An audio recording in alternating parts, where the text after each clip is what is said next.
Mari kita akan bersama-sama masuk dalam acara diseminasi aksi nyata modul 1.4 budaya positif di sekolah calon guru penggerak angkatan 9.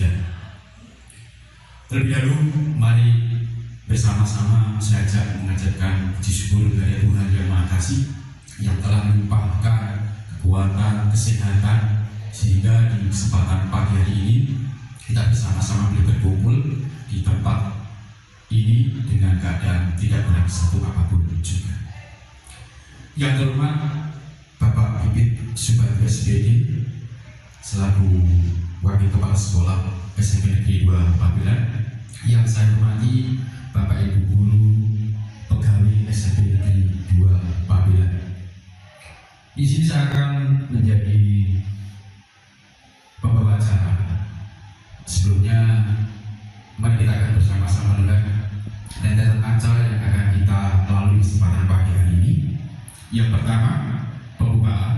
Yang kedua, sambutan wakil kepala sekolah. Yang ketiga, acara inti. Tadi akan disampaikan oleh salah satu materi calon guru penggerak angkatan 9 Kabupaten Semarang. Beliau adalah Ibu Titi Istianingsih Eskom. Lalu yang keempat adalah sesi tanya jawab, dan yang terakhir adalah acara penutup. Demikian ada acara diseminasi aksi nyata model 1.4 budaya positif di sekolah calon guru penggerak angkatan 9 Kabupaten Semarang. Mengingat waktu sudah berjalan terus, acara yang pertama yaitu pembukaan. Mari kita berdoa bersama-sama. Beragama dan keyakinan kita masing-masing dipersilakan. Terima kasih.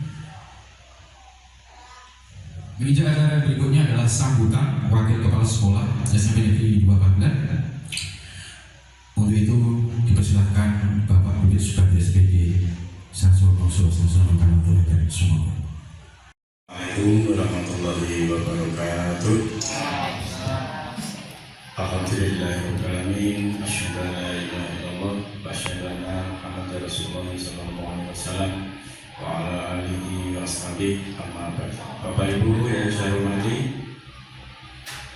pertama-tama kita mengucapkan bersyukur kepada Allah Subhanahu wa taala yang telah memberikan kesehatan dan kekuasaan pada hari ini sehingga kita bisa berkumpul dalam rangka diseminasi aksi nyata budaya positif di sekolah yang nantinya akan disampaikan oleh Ibu Titi Istianingsih Eskom. Salawat dan salam kita aturkan pada junjungan Nabi kita Nabi Muhammad SAW yang insya Allah kita ikuti petunjuk-petunjuknya dan kita nantikan syafaatnya di yang demikian. Bapak Ibu yang saya hormati, yang pertama saya ucapkan terima kasih atas kehadiran penjenengan semua untuk mengikuti acara ini, dan semoga nanti Bapak Ibu bisa betul-betul mengikuti dengan baik dan akan mendapatkan sesuatu yang bermanfaat untuk kita semua. Berikutnya Bapak-Bapak Ibu yang saya hormati, pada kali ini Ibu Titi akan menyampaikan aksi nyatanya, yaitu budaya positif di sekolah. Nanti kita simak bareng-bareng. Kalau kita memang perlu memberikan masukan, kita berikan agar nanti aksi nyata yang disampaikan ini betul-betul bisa bermanfaat untuk kita semua. Bapak Ibu yang saya hormati, kiranya itu yang bisa saya sampaikan pada pembukaan pada aksi nyata budaya positif di sekolah.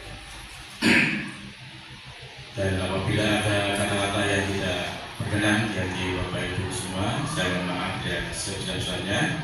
Cukup sekian. Assalamualaikum warahmatullahi wabarakatuh. Demikianlah kata sambutan dari Wakil Kepala Sekolah. Kepadanya disampaikan terima kasih. Meja acara yang berikutnya, acara yang khusus, acara inti, yaitu penyampaian diseminasi aksi nyata model 1.4 budaya positif di sekolah calon guru penggerak angkatan 9 Kabupaten Semarang. Kepadanya Ibu Titik Setio Eskom dipersilakan. Assalamualaikum warahmatullahi wabarakatuh. Selamat siang Bapak Ibu dan pegawai. Bagaimana kabarnya hari ini? Baik, Bu.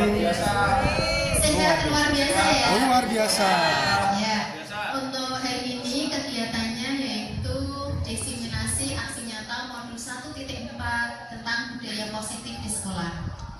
Nah, tapi sebelum itu saya mengucapkan terima kasih kepada Bapak Ibu semua yang telah hadir di sini untuk mengikuti diseminasi tersebut. Apa yang saya lakukan ini semata-mata untuk memperoleh ilmu yang barokah, dan ilmu ini nanti bisa dapat kita tularkan kepada Bapak Ibu semua dan bisa diaplikasikan kepada peserta didik semua. Begitu nggih Bapak Ibu? Iya, Bu, siap. Ya, baik. Supaya suasana tidak tegang, saya akan melakukan ice breaking terlebih dahulu. Oke, siap. Siap ya? Siap, Bu. Nah, seperti ini. Saya contohkan. Ya, Bu. Tepuk fokus, siap, kemudian tepuk tangan, ku melihat, tepuk tangan lagi, ku mendengar, tepuk tangan lagi, ku mengingat, tepuk tangan lagi, fokus. Gitu ya? Bisa? Belum paham, Bu. Belum paham? Berarti tugas kita hanya tepuk tangan, Bu. Oke, coba minta Contoh. tolong Pak. Ya. Tepuk tangan dulu. Ya. Ya. Begini Bapak Ibu. Tepuk fokus, siap, ku melihat, ku mendengar, ku mengingat, fokus. Seperti itu Bapak Ibu. Siap, ku Bisa? melihat, ku mendengar, fokus. Ya. Siap, bisa? Insya Allah, yuk. Oke. Kita mulai ya. Monggo, biar semangat berdiri semua. Berdiri semua, Bapak. Oke, silakan Bapak Ibu. Hitungan 3 mulai ya. 1, 2, 3. Tepuk fokus, siap, ku melihat, ku mendengar, ku mengingat, fokus. Sekali lagi, tapi Bapak Ibu Kurang juga rame, Bu. ikut menyanyi biar Ya. tambah seru, gitu ya. Oke? Oke. 1, 2, 3. Tepuk fokus, Siap, ku melihat, ku mendengar, ku mengingat. fokus. Oke, tepuk tangan buat kita semua. Baik Bapak Ibu, kita mulai saja diseminasi untuk siang hari ini ya. Nah, di sini judulnya aksi nyata modul 1.4 budaya positif di sekolah. Nah, tujuan kegiatan hari ini, 1. Bagaimana menerapkan budaya positif di sekolah untuk membentuk karakter murid, guru, serta mewujudkan visi misi sekolah. Yang kedua, kita akan belajar memproses disiplin positif dalam budaya sekolah yang nantinya akan menjadi perubahan baru yang menggerakkan seluruh komponen di sekolah. Kemudian yang ketiga, kegiatan ini diharapkan dapat menjadi pembelajaran, tempat untuk berproses, wadah berdiskusi, untuk menumbuhkan semangat agar tercipta pribadi-pribadi dengan kontrol penuh pada diri dan karakter yang kuat bagi guru dan segenap tatanan komponen sekolah untuk memajukan pendidikan di Indonesia, khususnya di SMP Negeri 2 Pabelan. Berikutnya, untuk materi hari ini ada 7.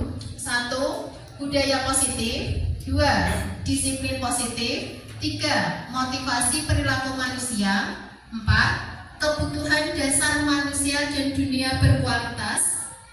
5. Posisi kontrol. 6. Keyakinan kelas. Dan terakhir, segitiga restitusi.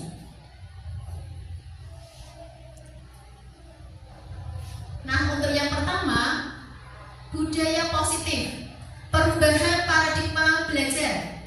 Nah, sistem pendidikan Indonesia memiliki sejarah yang panjang, berawal dari kolonial Belanda dan dimulai dari sistem pemerintahan Orde Lama, Orde Baru hingga era reformasi. Telah bermunculan berbagai macam problem dalam pendidikan, di antaranya masalah pemerataan, efisiensi, relevansi, dan mutu pendidikan. Perubahan paradigma dalam proses pembelajaran yang awalnya berpusat pada guru, ini nanti menjadi pembelajaran yang berpusat pada siswa. Diharapkan mampu mendorong siswa untuk terlibat secara aktif dalam membangun pengetahuan sikap perilaku. Berikutnya, yang kedua, disiplin positif. Makna kata disiplin, kalau kita mendengar kata disiplin, apa yang terbayang di benak kita? Apa yang terlintas di pikiran kita? Kebanyakan orang itu akan menghubungkan kata disiplin dengan tata tertib, teratur, dan kepatuhan pada peraturan. Kemudian kata disiplin juga sering dihubungkan dengan hukuman. Padahal itu sesungguhnya berbeda sekali. Karena belajar tentang disiplin positif tidak harus dengan memberi hukuman. Justru itu adalah salah satu alternatif terakhir. Dan kalau perlu tidak digunakan sama sekali. Kemudian dalam budaya kita, makna kata disiplin dimaknai menjadi sesuatu yang dilakukan seseorang pada orang lain untuk mendapatkan kepatuhan. Kita cenderung menghubungkan kata disiplin dengan ketidaknyamanan. Berikutnya, nah ini menurut pemikiran Ki Hajar Dewantara sejalan dengan pandangan Diana Goshen dalam bukunya Restructuring School Discipline 2001. Diana menyatakan bahwa arti dari kata disiplin berasal dari bahasa Latin disciplina yang artinya belajar. Kata disiplin juga berasal dari akar kata yang sama dengan disciple atau murid atau pengikut. Untuk menjadi seorang murid atau pengikut, seseorang harus paham betul alasan mengapa mereka mengikuti suatu aliran atau ajaran tertentu, sehingga motivasi yang terbangun adalah motivasi intrinsik, bukan ekstrinsik. Dengan kata lain, disiplin diri juga mempelajari cara kita mengontrol diri dan bagaimana menguasai diri kita untuk memilih tindakan yang mengacu pada nilai-nilai yang kita hargai. Sebagai pendidik, tujuan kita adalah menciptakan anak-anak yang memiliki disiplin diri, sehingga mereka bisa berperilaku dengan mengacu pada nilai-nilai kebajikan universal dan memiliki motivasi intrinsik, bukan ekstrinsik. Nah, di sini contoh-contoh nilai kebajikan universal meliputi hal-hal sebagai berikut: keadilan, tanggung jawab, kejujuran, bersyukur, lurus hati, berprinsip, integritas, kasih sayang, rajin, komitmen, percaya diri, dan kesabaran. Berikutnya, yang ketiga, motivasi perilaku manusia. Diana Goshen dalam bukunya Restructuring School Discipline menyatakan ada 3 motivasi perilaku manusia untuk melakukan suatu tindakan. 1. Untuk menghindari ketidaknyamanan atau hukuman. 2. untuk mendapatkan imbalan atau penghargaan ataupun pujian dari orang lain. 3. Untuk menjadi orang yang mereka inginkan dan menghargai dirinya sendiri dengan nilai-nilai yang mereka percaya. Nah, di sini biasanya yang sering kita hadapi kepada peserta didik itu kategori 1, 2, 3. Kira-kira Bapak Ibu sering menghadapi peserta didik itu yang kategori mana? Motivasi perilaku peserta didik itu biasanya karena apa? Poin berapa? 1, 2, atau 3? Bu Rofiah? 1. Ya, untuk menghindari ketidaknyamanan atau hukuman. Akhirnya bagaimana? Anak-anak langsung cenderung disiplin. Berarti itu ada tekanan dari luar? Iya? Iya? Iya, betul. Nah, sekarang untuk yang nomor 2, kira-kira ada nggak peserta didik kita untuk melakukan suatu hal itu pasti ada pamrih? Oh, dapat hadiah, dapat imbalan, dapat pujian, ada tidak? Ada. Ada ya? Nah sekarang untuk yang ketiga, untuk menjadi orang yang mereka inginkan dan menghargai diri sendiri dengan nilai-nilai yang mereka percaya. Kepada peserta didik kira-kira ada nggak yang seperti itu? Jarang ya? Nah, baik. Untuk yang poin 1, 2 ini sering dilakukan oleh peserta didik karena untuk menghindari ketidaknyamanan. Daripada saya dihukum, mending saya ngikut aja lah. Nah, biasanya seperti itu. Kemudian untuk mendapatkan imbalan atau pujian atau hadiah, wah aku maju aja terus, nanti nilainya dapat tambahan poin plus atau mungkin nanti saya dijajanin di kantin. Nah, sepertinya seperti itu ya. Kebanyakan pada umumnya anak seperti itu. Nah, di sini tugas kita sebagai pendidik bisa menumbuhkan unsur-unsur intrinsik ya dari dalam diri, bukan karena dari eksternal. Karena apa? Kalau dari eksternal itu nanti dampaknya itu tidak bertahan lama.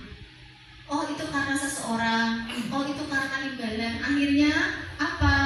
Bisa juga itu nanti misalkan peserta didik disuruh oleh siapa, itu ya saya nggak begitu dekat sama bu ini, jadi ya saya bisa saja. Nah, sepertinya itu ya. Nah, kita lanjut. Yang keempat, kebutuhan dasar manusia dan dunia berkualitas. Di sini ada 5. Yang pertama apa Bapak Ibu? Bertahan hidup. Bertahan hidup. Survival. Kedua, Bu Rofiah? Kasih sayang. Yang ketiga, Pak Hirno? Kebebasan. Freedom. Yang keempat, Pak Isnu? Kesenangan. Oke. Yang kelima, Bu Nur? Oke, penguasaan. Nah, di sini 5 kebutuhan dasar manusia itu harus terpenuhi supaya pembelajaran di kelas itu tercapai. Nah, di sini coba saya perlihatkan. Nah, contoh kasus. Ibu Ambar, guru wali kelas 7A di SMP Pelita Hati, sedang bingung menghadapi ulah salah satu murid di kelasnya, yaitu Doni. Beberapa anak di kelas 7A telah datang padanya dan mengeluhkan Doni yang seringkali meminta bekal makan siang dengan paksa. Jika Bapak Ibu menghadapi situasi seperti Bu Ambar, apa yang Bapak Ibu lakukan? Dan menurut Bapak Ibu kira-kira alasannya Doni melakukan hal itu apa? Coba Bapak Ibu, coba kita latihan untuk membedah kasus ini. Doni itu setiap hari selalu meminta makan sama teman-temannya dengan memaksa. Nah, sebagai Bu Ambar, kira-kira apa yang dilakukan? Ya, baik, silahkan Pak Hirno. Terima kasih Mas Bakti. Menghadapi kasus seperti ini, seandainya saya sebagai Bu Ambar langkah pertama yang saya lakukan itu mencari studi kasus. Kita panggil anak atas nama Doni ini. Dia melakukan kasus seperti ini itu dasarnya apa? Kita pelajari terlebih dahulu. Setelah kita pelajari, kita cari solusinya. Kira-kira demikian. Terima kasih. Pak Isnu yuk. Baik, terima kasih Pak Herno jawabannya. Tepuk tangan buat Pak Herno. Ya, betul apa yang dikatakan Pak Herno. Kita memanggil Doni, kemudian cari akar permasalahannya. Kenapa Doni melakukan perbuatan seperti itu setiap hari? Nah, di sini kita kembali ke kebutuhan dasar manusia tadi. Tadi kan ada 5. Nah, di sini Doni melakukan hal semacam itu bisa terjadi karena kebutuhan dasarnya belum terpenuhi. Nah, di sini tadi minta makan siang kepada temannya ya. Nah, ini juga bisa dia untuk bertahan hidup. Bisa juga Doni lapar, tidak sanggup, tidak diberi uang saku atau mungkin uang sakunya sedikit. Jadi bagaimana caranya bisa meminta makan siang pada temannya? Itu yang pertama. Kemudian yang kedua, bisa juga kasih sayang. Dengan meminta kepada kawannya, dia bisa menguji kawannya. Temanku itu perhatian sama saya enggak ya? Sayang sama saya enggak ya? Nah, itu dicoba. Misalkan contohnya, saya Doni, Pak Herno teman saya. Saya minta itu dong, boleh enggak? Nah, gitu. Atau bisa aja merebut, aku minta dong. Kayak gini. Nah, enggak boleh. Itu juga bisa ngecek temanku tuh perhatian sama saya apa enggak. Nah, seperti itu. Jadi bisa membutuhkan kasih sayang untuk mengecek temannya, perhatian apa enggak sih sama saya enggak sih gitu. Yang ketiga, kebebasan. Mungkin saja Doni dengan cara melakukan meminta makanan dengan paksa, dia merasa puas. Asik, saya dapat makanan gratis, bebas, sak penake dhewe. Padahal itu bagi teman-temannya mungkin, wah ini kok enggak apa ya istilahnya ya, kok kurang ajar atau minta terus setiap hari. Nah, bisa juga temannya seperti itu. Yang keempat, kesenangan. Mungkin saja Doni melakukan itu merasa happy. Aku minta dengan paksa. Misalkan, ini aku minta sauk. Dia mungkin dengan permainannya itu merasa senang.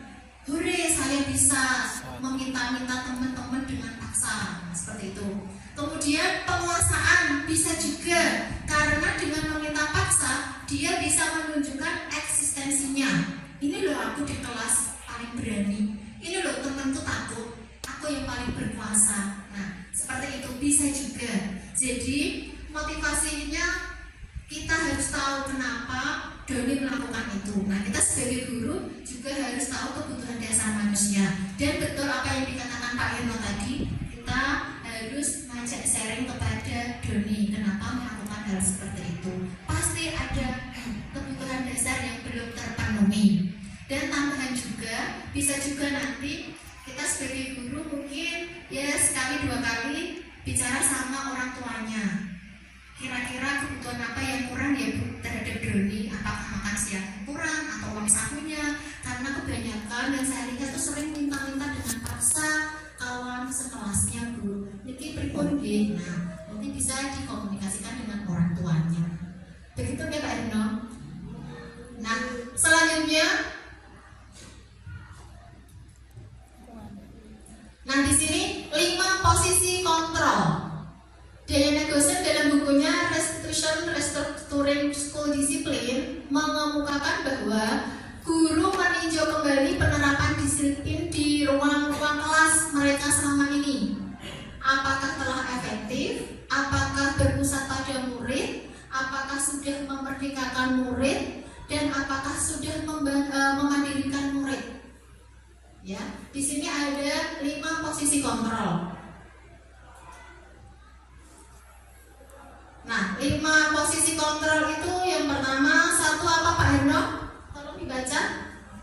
Pemhukum, Ya, yang kedua. pembuat rasa bersalah, Ya, teman, ya. pemantauan, dan manajer. Baik, terima kasih Pak Herno. Ya, ada 5 posisi kontrol dari seorang guru. Nah, sebelum ke materi berikutnya, saya minta tolong Bapak Ibu untuk menuliskan kira-kira yang sering kita lakukan terhadap murid itu apa, atau mungkin dominan yang kita lakukan kepada murid itu apa saat pembelajaran di sekolah. Bersedia Bapak Ibu? Bersedia. Ya, nanti Bapak Ibu pilih salah satu. Ya, kira-kira Bu. yang mewakili diri saya itu yang mana gitu. Oke, Bu. Sharing-sharing di sini kita sharing-sharing. Ya. Bisa Sharing. Ibu, Bapak? Bisa dong, Bu. Ya, oke. Ya, Pak Isnu, Bu. Oke, saya bagikan sticky note, kemudian Oke, Bapak Bu. Ibu menuliskan. Oke, Bu, ya. Oke. Pak Pri minta tolong dibantu membagikan sticky note satu-satu.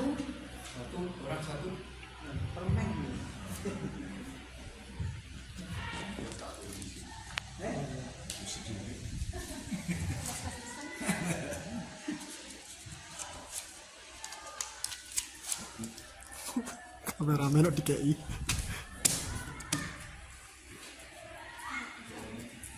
Dan di sini ya tidak hanya kepada guru, mungkin saja perlakuan kita sebagai orang tua di rumah itu bisa dituliskan. Kita tidak cenderung harus di kelas, tapi yang sering kita lakukan, yang sering jadi kebiasaan itu apa? Yang mewakili diri kita. Silakan Bapak Ibu. Ya, tulis pilih salah satu saja. Ya, dua boleh deh. Sekarang dua, oke, tapi satu aja nggak apa-apa. Dan nanti di pojok kanan bawah ditulis nama Bapak Ibu. Pak Isnu jangan pilih nomor 6 loh, Pak. Ya, silakan Bapak Ibu pilih dan tulis satu boleh, dua boleh, kemudian ditulis namanya. Sudah dapat kertas? Silakan ditulis.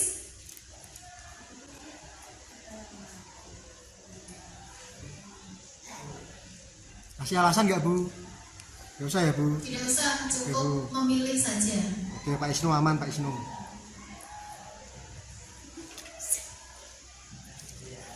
Ya, baik, Bapak Ibu, silakan apa yang Bapak Ibu tulis ditempel di sini saja. Mana, Bu? Ya, di sini aja. Silakan di dinding. Siap, jadi Monggo ditempel di sini Bapak Ibu. Silakan Bunda Nur ditempel.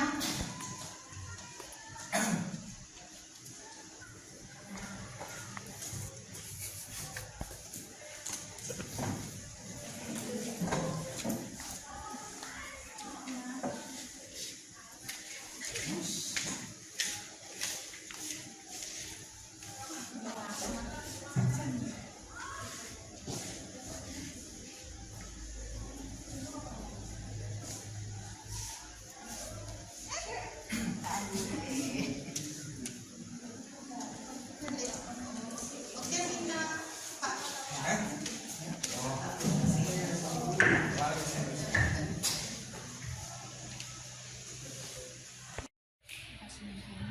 Baik Bapak Ibu, terima kasih Bapak Ibu sudah menempelkan sticky note untuk memilih salah satu posisi kontrol. Nah, sekarang saya minta tolong bantuannya. Yang berkenan di sini untuk membacakan hasilnya siapa nggih? Pak Isnu. Ya, silakan Pak Isnu.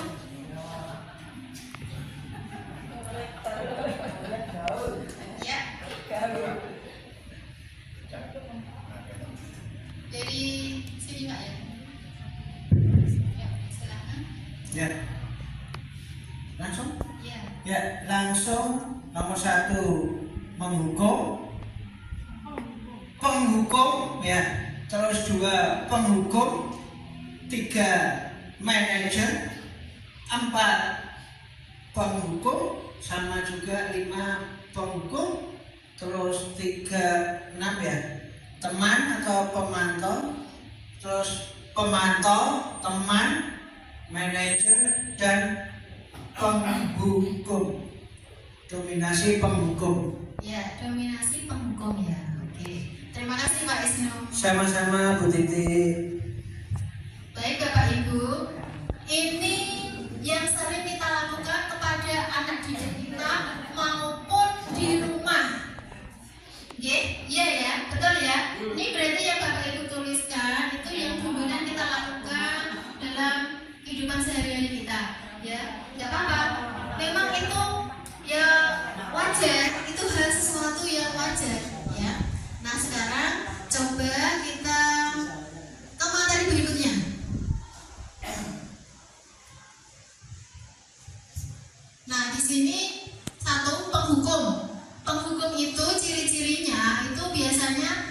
bersuara tinggi, bahasa tubuh melotot, dan jari menunjuk-nunjuk atau menghardik. Contohnya Bu. Ya, contohnya, yuk, misalkan Adi ya, Adi, kamu tuh terlambat lagi. Kalau maunya apa? Setiap hari terlambat, sambil melotot, sambil berkacak pinggang. Kurang aja kamu ya. Ya, nah seperti itu. Oke, Bu. Nah, coba tanyakan kepada diri kita, seandainya Kita support. kita sebagai murid itu perasaannya seperti apa gitu. Coba Kotik bisa menjawab. Takut. Takut. Takut Bu. Takut ya. Oke, takut. Bagaimana perasaan murid bila Bapak Ibu guru berbicara seperti itu? Pasti nalurinya takut, mengkerut gitu ya, Ya, Bu. dan menunduk begitu.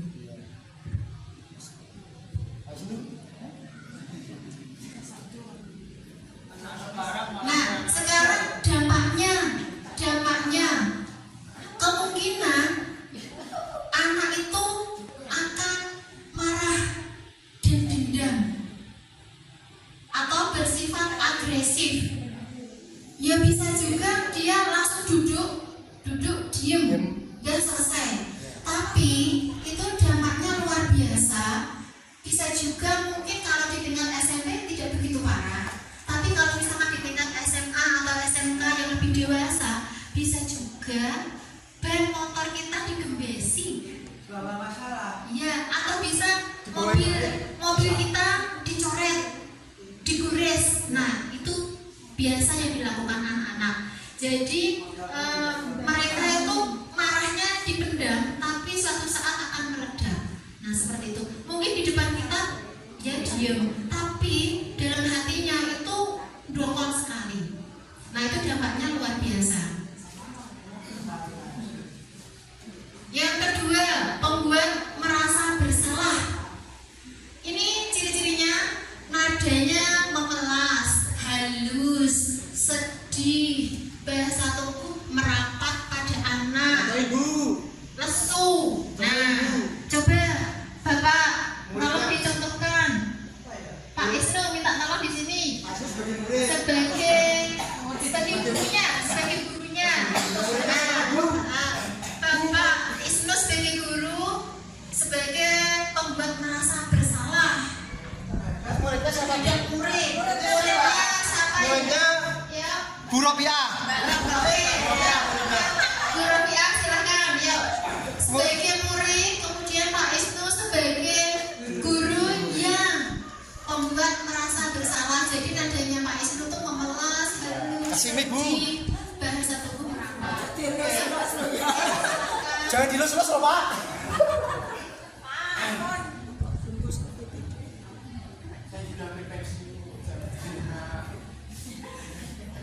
Ya, mulai action. Ya. Nah, Nah, kenapa akhir-akhir ini kok sering terlambat? Ada apa? Bocor. Kenapa? Kenapa Bu? Begitu ya. Ya. Besok pakai jalan kaki kalau terlambat. Rumahnya kan dekat.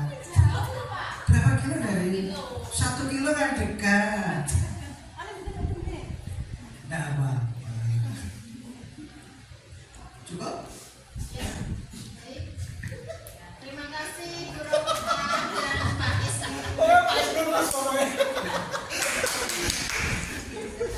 Baik Bapak Ibu, kita lanjutkan ya. Nah, di sini pembuat merasa bersalah itu dampaknya juga lumayan. Nah, di sini murid akan merasa bersalah, merasa telah mengecewakan Bapak Ibu di rumah maupun Bapak Ibu guru di sekolahan. Kemudian murid akan merasa gagal karena tidak sanggup membahagiakan kedua orang tuanya. Dan yang ketiga, kadangkala sikap seperti itu lebih berbahaya dari sikap penghukum karena emosi akan tertanam rapat di dalam hati anak tersebut. Nah, sehingga murid ini akan tertekan seperti inilah yang tiba-tiba seperti gunung akan meletus. suatu saat kalau meletus duer. Nah, semua akan kebingungan. Itu dampaknya juga lumayan daripada penghukum. Nah, selanjutnya 3. Posisi kontrol sebagai teman.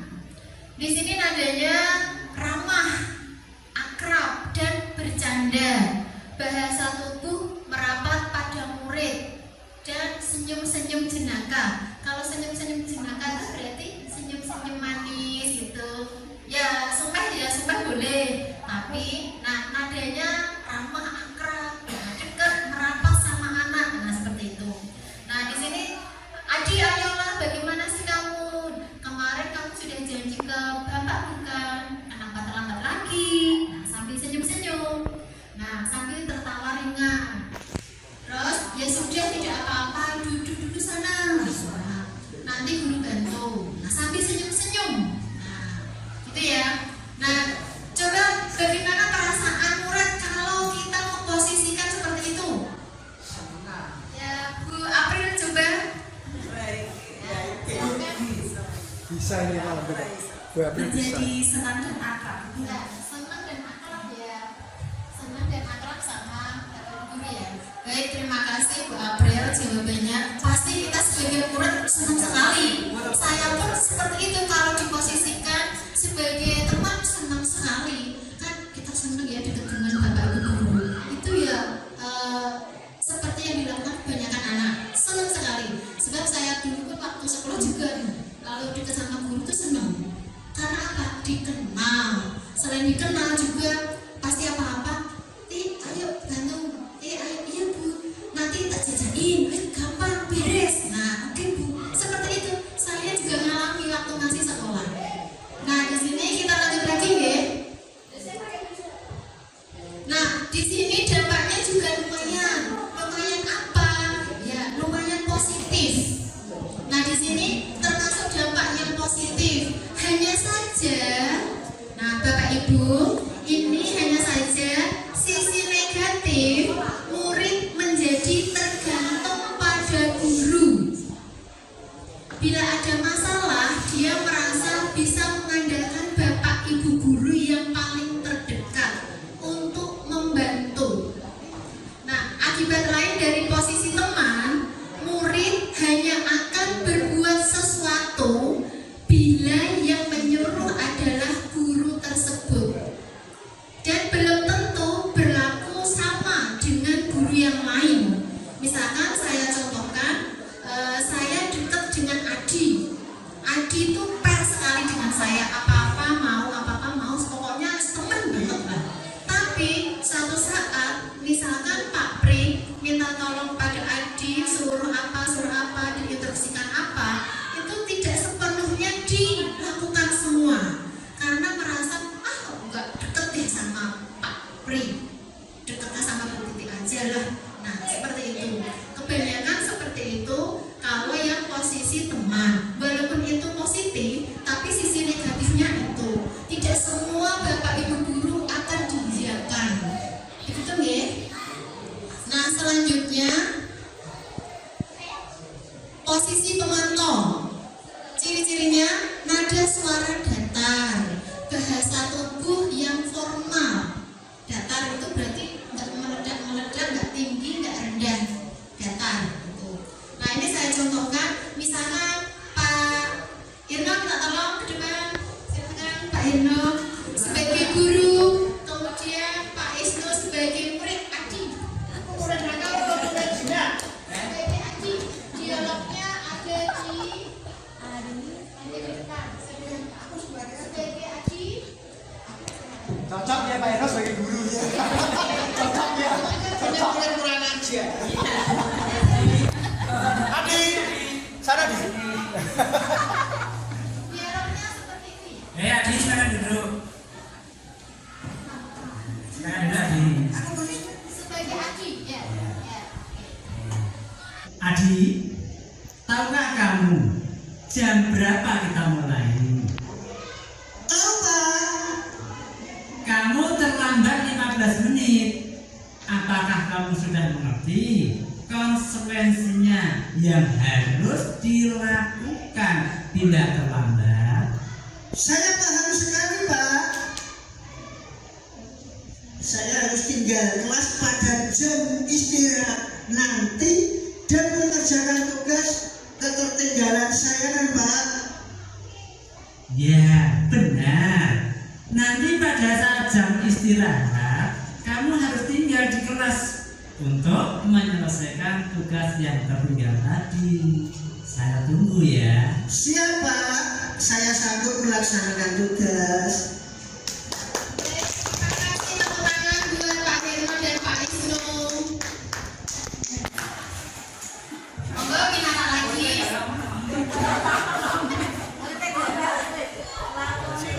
Ya, di sini posisi pemantau, guru sebagai posisi pemantau, jadi suaranya datar ya. Nah, sekarang dampaknya, coba kita lihat dampaknya. Murid memahami konsekuensi yang harus dijalankan karena telah melanggar salah satu peraturan sekolah. 2. Guru tidak menunjukkan suatu emosi yang berlebihan. 3. Murid tetap dibuat tidak nyaman, yaitu harus tinggal di kelas karena saatnya istirahat masih mengerjakan tugas di kelas. Kemudian yang keempat, guru tetap harus memantau murid pada saat mengerjakan tugas di jam istirahat karena tidak mungkin murid akan ditinggal. Kalau ditinggal pasti akan lari ke kantin. Begitu nih Bapak Ibu. Nah, ini dampaknya di posisi sebagai apa tadi Pak Irna? Pemantau. Oke. Nah, selanjutnya yang kelima, manajer. Nada suara tulus, bahasa tubuh tidak kaku, mendekat ke murid. Nah, di sini nada suaranya tulus. Nah, coba saya minta tolong mencontohkan, monggo. Bu Siti Kaulidah. Ya. Ya. Dan muridnya siapa? Ya, Pak Hirna lagi. Ya. Oke, monggo silakan ke depan. Ya.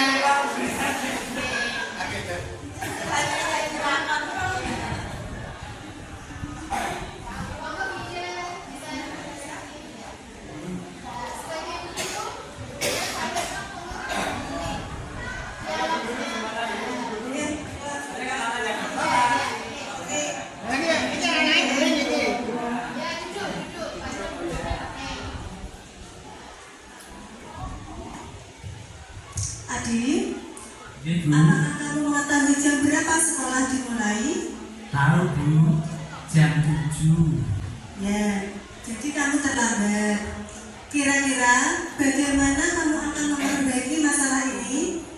Saya bisa menanyakan teman saya Bu untuk mengejar tugas yang tertinggal. Baik, itu bisa dilakukan. Saya hargai usahamu untuk memperbaiki diri. Terima kasih Bu. Ya. Oke, tepuk tangan buat Dirjen dan Pak Slamet Heno. Ya, itu tadi posisi kontrol sebagai apa Bapak Ibu? Sebagai Manajer. Oke, nah dampaknya apa ya kira-kira ya kalau kita memposisikan sebagai manajer?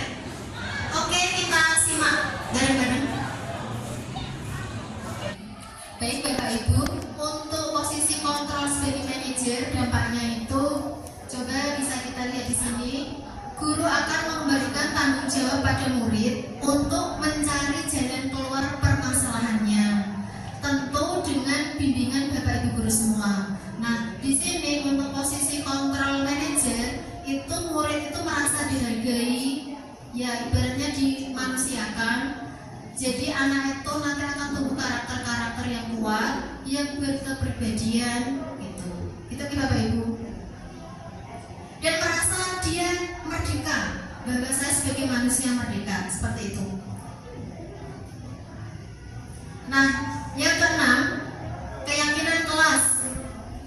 Mengapa keyakinan kelas? Mengapa tidak peraturan kelas? Suatu keyakinan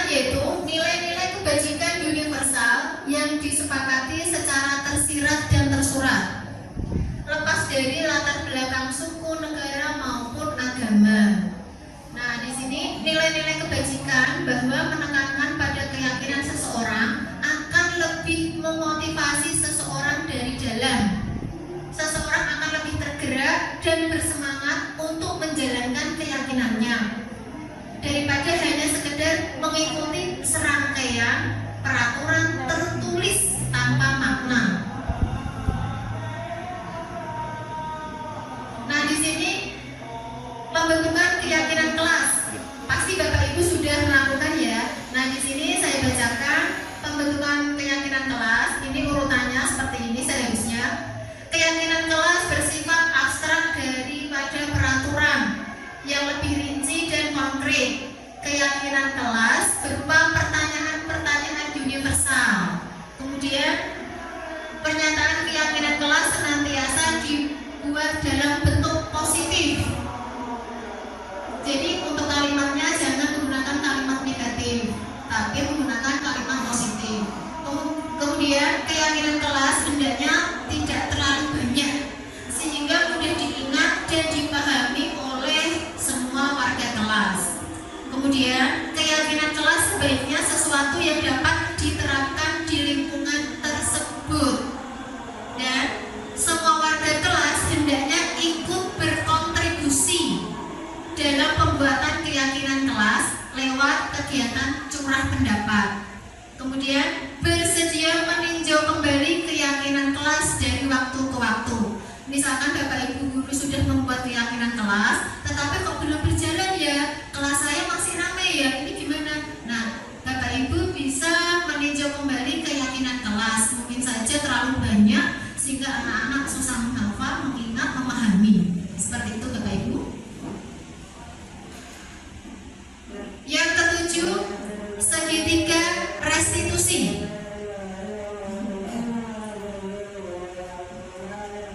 Restitusi adalah proses menciptakan kondisi bagi murid untuk memperbaiki kesalahan mereka sehingga mereka bisa kembali pada kelompok mereka dengan karakter yang lebih kuat. Sebagai informasi, pada restitusi juga dikenalkan segitiga restitusi yang tampak pada gambar berikut. Kalau segitiga restitusi, coba Bapak Ibu mau tanya saya, kalau segitiga itu sisinya ada berapa ya? Kalau segitiga itu sisinya ada berapa? Tiga. Ada tiga sisi ya? Oke, betul. Nah, sekarang kita lihat gambarnya. Nah, di sini ada tiga sisi. Yang pertama, menstabilkan identitas. Yang kedua, validasi tindakan yang salah. Yang ketiga, menanyakan keyakinan kelas. Nah, di sini kalau anak-anak melakukan kesalahan, itu jangan langsung dikatakan kamu itu salah, tidak. Tapi kita sebaiknya menggunakan segitiga restitusi, yaitu menstabilkan identitasnya. Misalkan saya contohkan seperti ini. Maaf, Bu Rofika, bisa ke depan sebentar? Ya, silakan. Saya contohkan untuk segitiga restitusi. Nah, pinjam mic-nya. Oke. Nah, Bu Rofika sebagai murid, kemudian saya sebagai guru. Di sini kasusnya Bu Rofika itu datang terlambat sekolah. Ya, tergopoh-gopoh masuk kelas tergopoh-gopoh, akhirnya kan telat mengikuti pelajaran karena apa-apa gitu ya. Oke, ya kita mulai ya. 1, 2, 3. Maaf guru, saya terlambat datang. Sini Rafika, silakan masuk ya. Sini gak usah takut. Ya. Ini sekarang jam berapa? Jam 7 lebih Bu. Lebih berapa menit? 5 menit. 5 menit. Ya. Baik. Begini Rafika. Ya. Maaf ya. Iya. Tadi kamu kan terlambat sekolah. Itu alasannya apa? Tadi itu bensinnya itu habis, kehabisan. Oh, kehabisan bensin. Jadi dorong. Oh, yang mendorong kamu sendiri. Iya. Baik, begini Rafia, Bu Titi paham mengerti kesalahan kamu. Ya maklum manusiawi ya, wajar melakukan kesalahan. Kamu terlambat datang ke sekolah. Tapi saya tahu alasan kamu terlambat itu apa, karena mendorong motor ya, kehabisan bensin. Ya nggak apa-apa. Nah sekarang coba saya mau tanya, kira-kira ada cara yang lebih efektif tidak kalau misalkan Rafia besok tidak terlambat lagi? Mengontrol motornya yang GPS-nya ada enggak?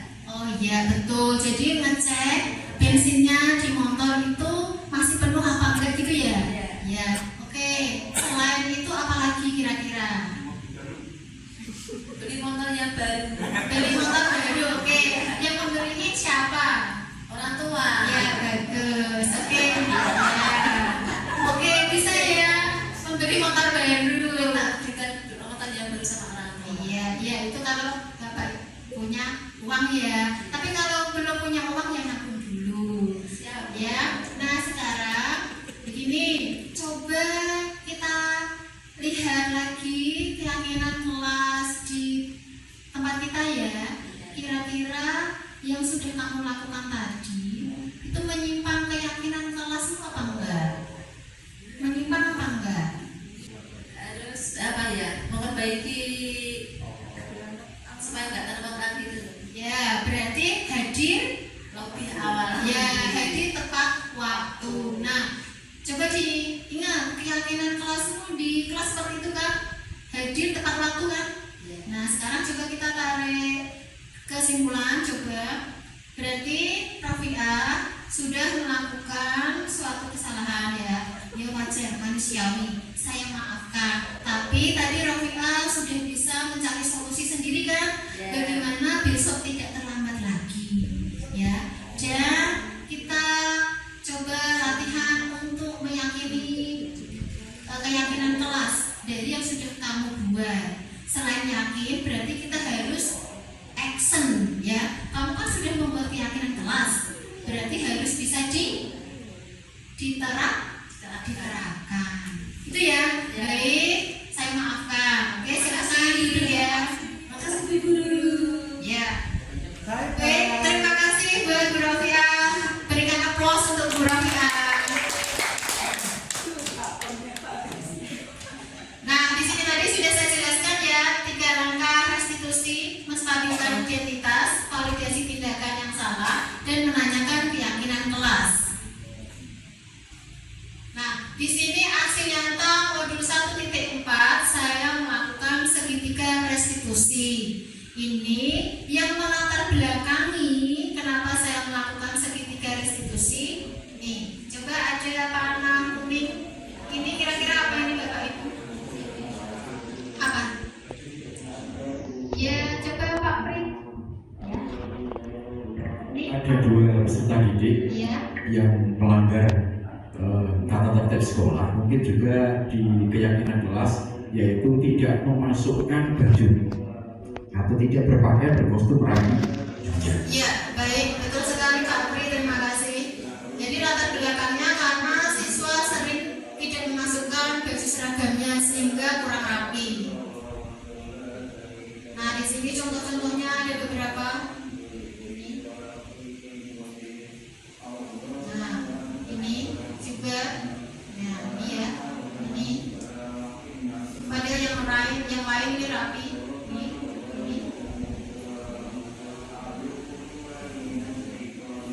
Nah, sekarang untuk tujuan saya melakukan segitiga restitusi adalah merubah orang yang gagal karena telah berbuat kesalahan untuk menjadi orang yang sukses. Di sini saya melakukan dialog ringan dengan siswa yang melakukan kesalahan tadi. Nah, ini.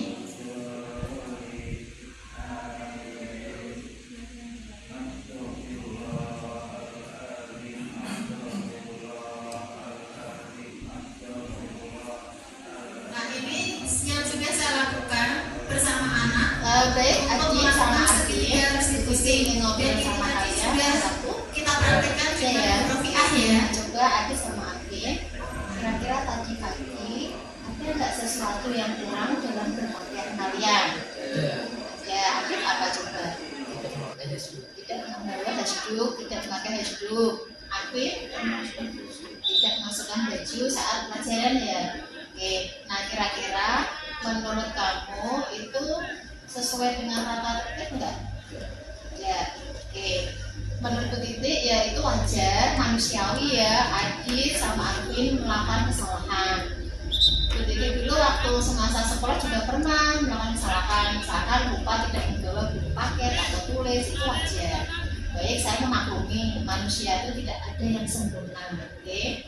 Nah sekarang kira-kira ada nggak sesuatu yang bisa membuat kamu tuh lebih baik lagi sebelum hari ini tadi? Bisa, contohnya apa? Ya, tidak? Oke, kalau Arvin? Ya, mentaati peraturan. Baik, nah sekarang kamu sudah tahu ya cara-caranya ya. Nah sekarang kita kaitkan di keyakinan kelas masing-masing. Punya kan di kelas punya keyakinan kelas, kesepakatan kelas punya ya. Nah kira-kira keyakinan kelas yang berhubungan dengan tata tertib memakai baju itu tadi apa di kelasmu? Oh, tidak mengeluarkan baju saat pelajaran. Berarti memakai seragam sesuai aturan itu ya. Kalau hari Sabtu berarti pakai pramuka, pakai hasduk itu ya. Oke, baik. Nah sekarang kira-kira besok bisa dilakukan yang lebih baik lagi enggak? Bisa, baik. Kira-kira mulai kapan untuk memperbaiki diri dalam berpakaian? Dari sini, tidak hari ini. Hari ini ya, hari ini. Oke, jadi Adit sama Arvin tolong nanti dalam berpakaian yang rapi sesuai keyakinan. Sungguh ya, bisa? Oke, jangan diulangi lagi ya. Saya yakin Adit sama Arvin pasti menjadi orang yang sukses. Gitu ya. Oke, terima kasih atas waktunya. Oke, ya silakan.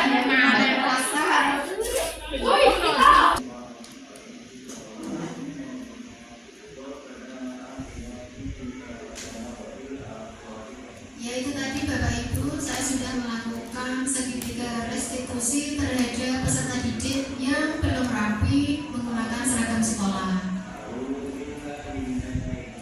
Nah di sini manfaatnya menciptakan kondisi bagi murid untuk memperbaiki kesalahan mereka dan menumbuhkan disiplin positif, memulihkan dirinya setelah berbuat salah.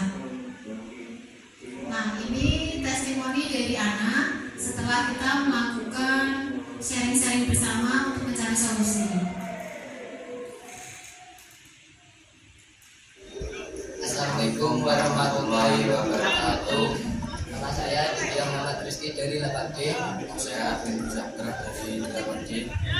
Tadi saya lupa memasukkan baju di saat jam pelajaran. Lalu setelah jam pelajaran Bu Titik mengajak kami untuk bagaimana cara memakai baju yang benar. Saya di situ tidak merasa tertekan karena Bu Titik sangat ramah dan santai. Terima kasih, sekian dari saya. Assalamualaikum warahmatullahi wabarakatuh.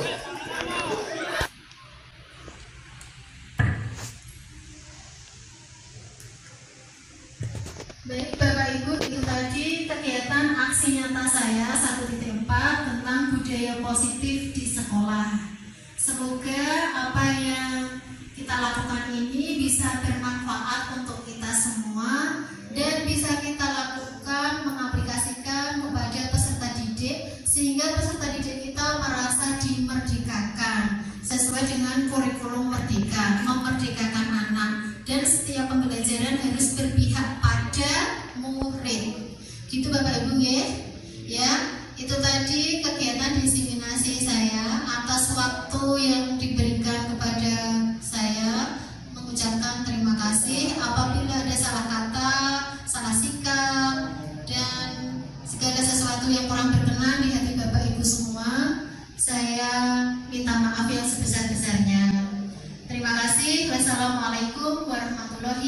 wabarakatuh.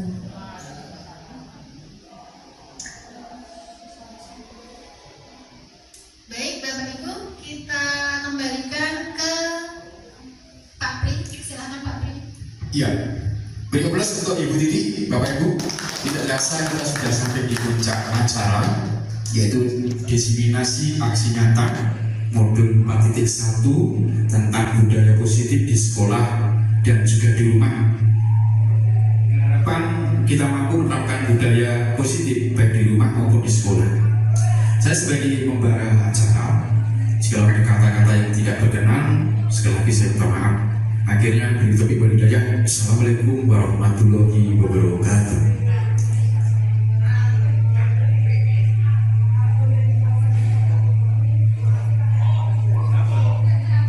Ya, kita akan sesi foto bersama di depan, monggo.